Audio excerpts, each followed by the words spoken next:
bæði liðin stefna að fara upp í úrvalsdeild í alla vetur og það kemur eiginlega mikið á óvart að Höttur myndi ekki ná að vinna úrvalsdeildarkeppnina. Við séum nokkurn veginn konur með þetta.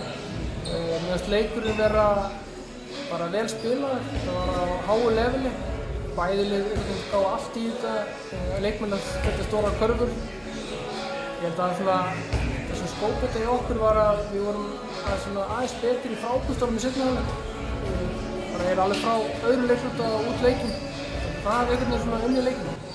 Góður stuðningur úr stúkunni, væntanlega skipt máli í því líka? Já, þegar leikirnir eru svona tæpir og allt er undir, þannig að skipta stuðningsfólki rosalega miklu máli. Við töluðum einmitt það strákandi fyrir leik að þú mætir og Þórsararnir eru komin að styðja við okkur, bakið okkur, eða bara Akureyringar allir. Það er eins og þeir þurfa að gera, þeir þurfa bara að berjast. Akureyringar þeir vilja bara sjá strákana berjast, þeir þurfa ekki að hugsa neitt annað heldur en það.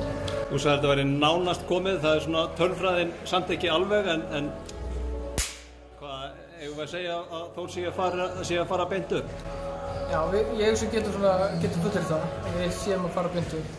Tölfræðilega getur Fjölnir ennþá náð okkur, en ég hugsa að það gerist ekki. En já, ég var rosalega ánægður með þetta og líka bara strákarnir voru að fórnast þér. Felix, hann spilaði bara töluvert meiddur alla leikinn og hans innkoma og hans presence gaf liðinu bara sjálfstraust þegar það þurfti til þess að klára leikinn.